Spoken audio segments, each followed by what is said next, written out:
Hello friend, welcome to my channel master with Rita. और इसमें हम हिंदी की तैयारी आपको करवाएंगे। इससे पहले मैंने प्रेमचंद के जीवन के बारे में एक वीडियो डाला था और अब मैं प्रेमचंद के साहित्य के विषय में कुछ बताने जा रही हूँ। तो प्रेमचंद के साहित्य के विषय में अगर हम जानें तो सबसे पहले हमारा क्वेश्चन एग्जाम में अधिकतर यही आता है कि प्रेमचंद साहित्य के क्षेत्र में बहुमुखी प्रतिभा के रचनाकार थे। इस कथन की पुष्टि कीजिए। यानी कि वो बहुमुखी प्रतिभा, वो उन्हें बहुत सारे उन्हें ज्ञान थे, वो सिर्फ एक उपन्यास ही नहीं लिखते थे। तो इस विषय में उन्होंने क्या क्या लिखा है उसके बारे में हम जानेंगे। या आपके क्वेश्चन में हो सकता है एग्जाम्स में पूछ दे कि प्रेमचंद के साहित्य के विषय में विवेचना कीजिए या उनके उपन्यासों के बारे में अपने विचार व्यक्त कीजिए, उनकी कहानियों के कौन कौन सी थी ये बताएं। या प्रेमचंद का सृजनात्मक साहित्य या वैचारिक साहित्य के बारे में अगर कोई पूछता है तो सृजनात्मक साहित्य किसे कहते हैं या वैचारिक साहित्य किसे कहते हैं, वो आप इस नाटक के माध्यम से जान लेंगे। तो इन्होंने नाटक, प्रेमचंद जो थे वो उपन्यास के साथ नाटक भी लिखा है, लेकिन वो नाटक में वो सफल अधिकतर नहीं हुए। तो क्या रीज़न था जिसकी वजह से वो सफल नहीं हुए, इन सब को बारे में हम लोग जानेंगे। और मेरा वीडियो अगर अच्छा लग जाए आपको तो प्लीज़ उसे लाइक कीजिएगा, सब्सक्राइब कीजिएगा, ताकि मैं मोटिवेट होकर आगे कुछ वीडियोज़ बना सकूँ। प्रेमचंद के साहित्य को एक डायग्राम के रूप में अगर हम समझें तो यहाँ देख सकते हैं कि प्रेमचंद ने सृजनात्मक और विचारात्मक दोनों प्रकार के साहित्य का सृजन किया है। और यदि सृजनात्मक रूप से हम बात करें तो उनके मुख्य रूप से कहानी और उपन्यास का उन्होंने रचना की है, और गौण रूप से उन्होंने नाटक, बाल कथा और जीवनी आदि को उन्होंने रचा है। यदि हम विचारात्मक रूप से बात करें तो उन्होंने साहित्यिक विषय यानी कि साहित्य के विषय में बहुत सारी बातें लिखी है अपने निबंध और टिप्पणियों में, या साहित्यकेतर विषय के बारे में उन्होंने लिखा है, जो हम आगे जान लेंगे। सबसे पहले हम उनके सृजनात्मक विषय के बारे में जानते हैं। आप एग्जाम्स में भी ऐसे लिखिएगा कि प्रेमचंद ने सृजनात्मक और विचारात्मक दोनों प्रकार के साहित्य का सृजन किया है, जिसमें मुख्य रूप से उन्होंने कहानी और उपन्यास लिखे हैं और गौण रूप से नाटक और बाल कथा, जीवनी आदि का उन्होंने रचना की है। यानी कि जो मैं समझा रही हूँ उन सारी बातों को आप अपने एग्जाम्स में लिख सकते हो।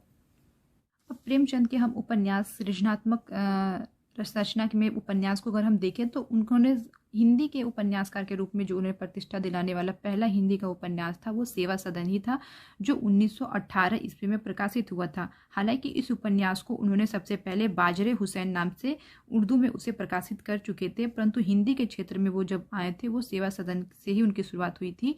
इससे पूर्व वो उर्दू में हम खुरमा और वो हम सब वाब जो था वो 1906 ईस्वी में उन्होंने लिख चुका था, जो बाद में उन्होंने स्वयं उसे रूपांतरित किया था हिंदी में प्रेमा अर्थात दो सखियों का विवाह के नाम से शीर्षक से 1907 ईस्वी में आगे चल के। यानी कि 1906 में उन्होंने उर्दू में लिखा, उसके बाद 1907 में उन्होंने हिंदी में उसे प्रकाशित किया लिख के। इसके बाद उनकी जो तीसरी उर्दू की उपन्यास थी वो था जलब ए इसार था, जो 1912 में प्रकाशित हुआ था, लेकिन बाद में उन्होंने उसका स्वयं फिर रूपांतरण किया हिंदी में, और वो हिंदी में उन्होंने वरदान नाम से शीर्षक से रूपांतरित किया और 1921 ईस्वी में उसे प्रकाशित किया गया। यदि हम उनके बड़े आकार वाले उपन्यासों की बात करें, जिसमें प्रेम आश्रम हो गया या रंग भूमि हो गया, ये सारे उपन्यास जो उनके उर्दू में ही लिखे जा चुके थे पहले, परंतु उनका प्रकाशन पहले नहीं हुआ था। उर्दू में लिखे जाने के बाद उन्होंने पहले हिंदी में लिखा प्रेम आश्रम, फिर रंग भूमि, और उसके हिंदी में प्रकाशित होने के बाद उन्होंने उनके उर्दू वाले अपने उपन्यास को प्रकाशित किया, जिसमें रंग भूमि, प्रेम आश्रम को हम सभी जानते हैं, वो गौसे आफियत नाम से उर्दू में बहुत ज़्यादा चर्चित उपन्यास है। अगर हम बात करें कि वो जब शुरुआत में वो उर्दू के उपन्यासकार थे तो फिर उन्होंने हिंदी में क्षेत्र में कहाँ से उनका आगमन हुआ, तो महावीर प्रसाद पोदक के वो सबसे पहले संपर्क में आए, और उन्हीं के संपर्क में आने से उन्होंने हिंदी उपन्यास के क्षेत्र में काफ़ी मदद मिल गई थी। महावीर प्रसाद पोदक नाम याद रख लीजिएगा। अब हम उनकी अगर कहानियों की बात करें तो उनकी जो पहली कहानी थी वो सौत थी, जो 1915 ईस्वी में प्रकाशित हुई थी। और इस कहानी के साथ प्रेमचंद की कहानी कला में एक गुणात्मक परिवर्तन भी दिखाई पड़ता है, यानी वो बहुत विशेष उन्हें कहानी में दिखाई दिए। फिर उसके बाद उन्होंने 1916 से 1926 ईस्वी के बीच तक लगभग 200 कहानियाँ उन्होंने लिखी, और उनका कहानियों का जो मुख्य विषय रहा है वो समकालीन जीवन और राजनीतिक जीवन के क्षेत्र के अनेक पक्षों को उन्होंने उद्घाटित किया है। इसी अवधि में प्रेमचंद ने ऐतिहासिक परिवेश, घटना और किंवदंतियों पर आधारित कुछ कहानियाँ भी लिखी है। यदि हम उनके कुछ प्रमुख कहानियों की बात करें तो जुलूस, पत्नी से पति, समर यात्रा, शराब की दुकान, जेल, आखिरी तोहफा, मैकू, कातिल, ये सारे जो थे वो देश प्रेम की चेतना जगाने वाले उनके उपन्यास थे। देश प्रेम की चेतना आप याद नाम रख सकते हैं कि जो देश प्रेम की चेतना होगी उसमें देश से संबंधित जैसे आखिरी तोहफा हो गया, समर यात्रा हो गई, जुलूस हो गया, शराब की दुकान, कातिल, ये सब एक देश प्रेम की चेतना जगाने वाले उपन्यास थे। इसके अलावा सूत की रात, ठाकुर का कुआं, ईदगाह, नशा, दूध का दाम, कफन, जुर्माना आदि जो थे हिंदी साहित्य में ऐतिहासिक महत्व की कहानियां हैं। अब हम प्रेमचंद के नाटक की यदि बात करें तो उपन्यास और कहानियों के अतिरिक्त प्रेमचंद ने 3 नाटक भी लिखे हैं और यह एक रोचक तथ्य है कि प्रेमचंद के लेखन का आरंभ एक नाटक से ही हुआ। तब प्रेमचंद की उम्र मात्र 13 वर्ष की थी और प्रेमचंद का जो पहला नाटक था वो संग्राम था जो 1923 ईस्वी में प्रकाशित हुआ था। उसके बाद प्रेमचंद का जो दूसरा नाटक था वो करबला था जो 1924 में हुआ था और उनका अंतिम नाटक जो था वो प्रेम की वेदी था जो 1933 ईस्वी में प्रकाशित हुआ था। यदि हम इनके नाटकों के विषय में अगर हम जाने की क्या घटनाएं थी तो उनका अगर संग्राम जो था वह संग्राम गांव में किसान और जमींदारों के संबंधों पर आधारित एक सामान्य कोटि का नाटक है। और दूसरे उनके नाटक करबला की यदि बात की जाए तो करबला इस्लाम के इतिहास की एक करूर घटना पर आधारित उपन्यास है और इस नाटक का उद्देश्य भारत में हिंदुओं और मुसलमानों के बीच सद्भावना पैदा करना था। और उनका यदि हम अंतिम नाटक प्रेम की वेदी 1933 की बात करें तो यह संसार का श्रेष्ठ संबंध उन्होंने बताया है कि संसार में जितने भी संबंध हैं उन सभी संबंधों से श्रेष्ठ जो संबंध होता है वो प्रेम ही होता है। परंतु प्रेमचंद के नाटक उन्हें एक सफल नाटककार के रूप में प्रतिष्ठित करने में असफल रहे। इसके कारण अनेक हो सकते हैं, जैसे अगर हम प्रथम कारण अगर हम दें तो उनकी प्रतिभा जो थी वो एक कथाकार की प्रतिभा थी, वो नाटककार की नहीं थी। रंगमंच से उनका संबंध ना के बराबर ही था। उन्हें भले वो बचपन में थोड़ा बहुत रामलीला देखने का शौक रखा करते थे परंतु वो उसमें कभी सक्रिय रूप से भागीदार नहीं हुए थे। ऐसे बहुत से कारण थे जिसकी वजह से वो एक सफल नाटककार के रूप में प्रतिष्ठित नहीं हुए और उनकी उतनी सारी हमें नाटकें देखने को नहीं मिली इनके अलावा। इसके बाद अगर हम प्रेमचंद के विविध साहित्य यानी कि गौड़ जो साहित्य थे उसकी बात करें तो उसमें सबसे पहले उन्होंने जीवनी, बाल साहित्य, पत्र साहित्य, अनुदित साहित्य की रचना की हुई है। जिसमें जीवनी की यदि हम बात करें तो उन्होंने उर्दू अपने पाठकों को ध्यान में रखते हुए सामान्य रूप से जैसे कुछ लोगों की जीवनी के बारे में भी लिखा है, जैसे उनका अकबर हो गए, मोहम्मद अब्दुल हमीद सहर हो गए, राजा टोडरमल हो गए, राजा मानसिंह हो गए, राणा प्रताप, सर सैयद अहमद खान, स्वामी विवेकानंद आदि पर आधारित उन्होंने छोटी छोटी जीवनियाँ भी लिखी हुई है जो जमाना के विभिन्न अंकों में प्रकाशित हुई। जमाना पत्रिका, याद रखिए कौन सी पत्रिका रहेगी उनकी, ये जमाना, ठीक है। और यदि इसके बाद हम बात करें तो चंद के महात्मा शेखर सादी और दुर्गा दास शीर्षक नाम से जीवन पुस्तकें भी प्रकाशित हुई है।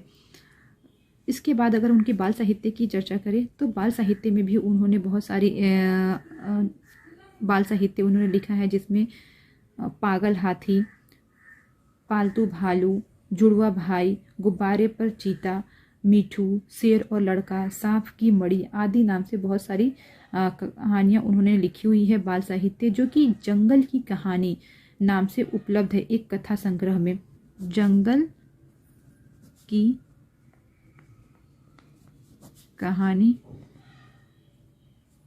संग्रह इस नाम से उनका जो है उसमें प्रकाशित है। इसी प्रकार से उन्होंने पत्रिकाओं में भी काम किया। और प्रेमचंद के पत्र साहित्य की अगर बात करें तो पत्र साहित्य में भी उन्हें बहुत समृद्धि है तथा इसके साथ ही प्रेमचंद ने अनुदित साहित्य में भी सक्रिय रूप से रुचि ली थी, यानी कि उन्होंने बहुत सारे लेखकों द्वारा लिखी गई साहित्य को उन्होंने अनुवाद भी किया था। अनुदित साहित्य का अर्थ होता है अनुवाद करने वाले साहित्य, ठीक है।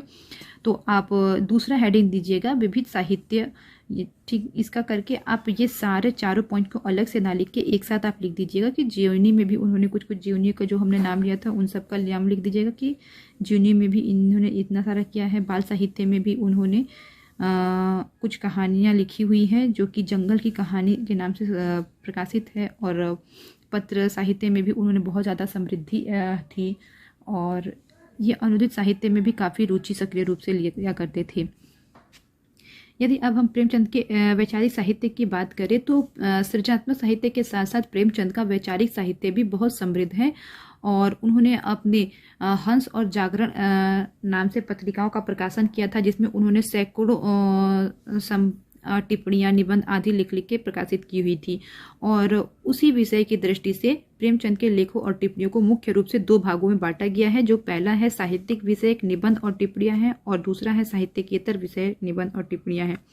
साहित्यिक विषय की निबंध और टिप्पणियों में बात करें तो उन्होंने साहित्य से संबंधित जितने भी विचार थे उसे उन्होंने प्रकाशित किया है, जैसे कि भारत की कहानी साहित्य, कहानी कैसे लिखनी चाहिए, कहानी कला, उपन्यास रचना, उपन्यास विषय, साहित्य की प्रगति, साहित्य की नई प्रवृत्ति, यानी कि साहित्य, कहानी आदि से संबंधित उन्होंने निबंध और टिप्पणियाँ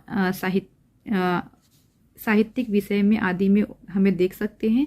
और साहित्यकेतर विषय की अगर हम बात करें तो उसमें उन्होंने अपने देश से संबंधित चल रहे जो भी भेदभाव थे उस पर आधारित उन्होंने अपने विचारों को व्यक्त किया है। जैसे कि इनके साहित्यकेतर विषयक निबंध और टिप्पणियों में ब्रिटिश की राजधानी, भारत में ब्रिटिश शासन, अंग्रेजी भाषा, सभ्यता और संस्कृति, पाश्चात्य सभ्यता और संस्कृति, अंतर्राष्ट्रीय राजनीति, राष्ट्रीय और राष्ट्रीयता, प्रजातंत्र, पूंजीवादी, यानी कि रंग भेद, इस तरह से जो भी राष्ट्र की भावना को जगाने वाले जो भी नाम आपको समझ में आए आप याद कर लीजिएगा। और वो सारी इनके साहित्यकेतर विषय में रहे। और साहित्य के विषय से जैसे कि साहित्य कैसे लिखनी चाहिए, उस पर कहानी, निबंध, ये सारी चीज़ें जो थी वो साहित्यकेतर विषय में उन्होंने लिखा था। तो आप समझ चुके हो, इससे पहले उनके साहित्य के बारे में ये इतना काफ़ी है। आपने जो जो समझाया आप वो सारी बातें एग्जाम्स में लिख लीजिएगा, वो इनफ होगा। आपका 6 पेज 5 पेज तो आराम से चल जाएगा और इतना काफ़ी होता है लिखने के लिए। और इससे पहले हमने प्रेमचंद के जीवन से संबंधित एक वीडियो बना चुकी हूँ मैं। और आपको ज़्यादा अगर कुछ इससे ज़्यादा चाहिए होगा प्रेमचंद के जीवन पे आधारित तो आप मेरे को कमेंट्स करके पूछ लीजिएगा, मैं बता दूँगी।